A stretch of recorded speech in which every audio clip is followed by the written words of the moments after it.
হরে কৃষ্ণ, জয় রাধে। আজকে পাঁচশো একাদশী মাহাত্ম্য শ্রবণ করুন এবং নিজেকে ধন্য করুন এবং শতকোটি পাপ থেকে নিজেকে দূরে রাখুন। আসুন আমরা ভক্তি সহকারে পাঁচশো একাদশী মাহাত্ম্য শ্রবণ করি। ব্রহ্ম বৈবর্ত পুরাণে ভাদ্র মাসের শুক্লপক্ষের পাঁচশো একাদশী মাহাত্ম্যের যুধিষ্ঠির শ্রীকৃষ্ণ সংবাদে এরকম বলা হয়েছে। যুধিষ্ঠির মহারাজ জিজ্ঞাসা করলেন, হে কৃষ্ণ, ভাদ্র মাসের শুক্লপক্ষের একাদশীর নাম কি? এই ব্রত পালনের বিধি এবং ব্রত পালনে বা কি পুণ্য লাভ হয়?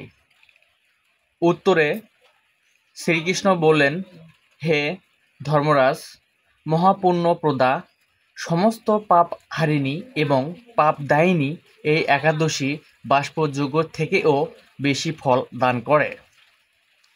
যে ব্যক্তি এই তিথিতে ভক্তি সহকারে ভগবান শ্রী বামনদেবের পূজা করেন, তিনি ত্রিলোকে পূজিত হন। পদ্মফুলে পদ্মলোচন শ্রী বিষ্ণুর অর্চনাকারী বিষ্ণুলোকে প্রাপ্ত হন। এতে কোনো সন্দেহ নেই। আসুন আমরা সকলেই ভক্তি সহকারে পাঁচশো একাদশী পালন করি। সাহিত্য ভগবান এই তিথিতে পাঁচশো পরিবর্তন করেন, তাই এর নাম পাঁচশো একাদশী বা পরিবর্তনী একাদশী।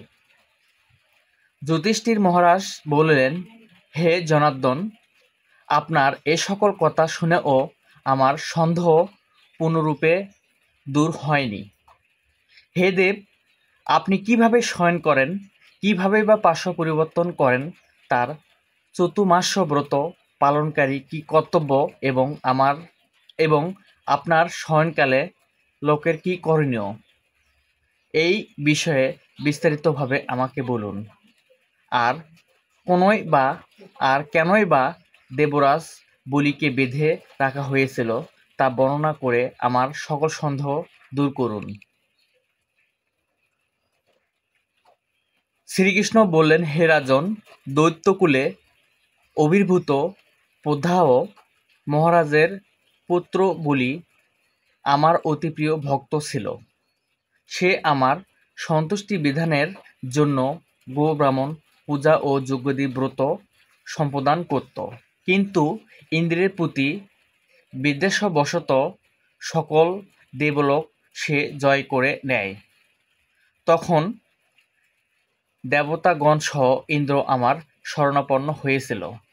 তাদের প্রার্থনায় আমি ব্রহ্ম বালক বেশে বামন রূপে বলি মহাযজ্ঞের যজ্ঞস্থলে উপস্থিত হলাম। তার কাছে আমি ত্রিপাদ ভূমি মাত্র প্রার্থনা করেছিলাম। সেই তুচ্ছ বস্তু থেকেও আরও সৃষ্ট কিছু সে আমাকে দিতে চাইলেও আমি কেবল ত্রিপাদ ভূমি গ্রহণেই স্থির ছিলাম। দৈবগুরু শুক্রাচার্য আমাকে ভগবান রূপে জানতে পেরে বলি মহারাজকে ওই দান দিতে নিষেধ করল, কিন্তু সত্যাশ্রয়ী বলি গুরুর নির্দেশ অমান্য করে আমাকে দান দিতে সংকল্প করল। তখন আমি এক পদে নিচের সপ্তলোক, আরেক পদে উপরের সপ্তভুবন অধিকার করে নিলাম। পুনরায় তৃতীয় পদের স্থান চাইলে সে তার মাথা পেতে দিল। আমি তার মস্তকে তৃতীয় পদ স্থাপন করলাম।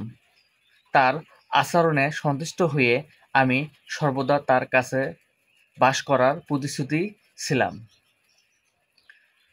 ভাদ্র শুক্লপক্ষীয় একাদশীতে ভগবান শ্রী বামনদেবের এক মূর্তি বলি মহারাজের আশ্রয়ে স্থাপিত হয়।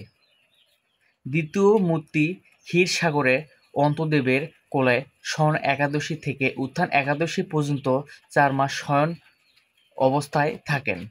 এই 4 মাসে যে ব্যক্তি নির্দিষ্ট নিয়ম ব্রত বা জপ তপ ব্যতীত দিনযাপন করে, সেই মহামূর্খ জীবিত থাকলেও তাকে মৃত বলে জানতে হবে।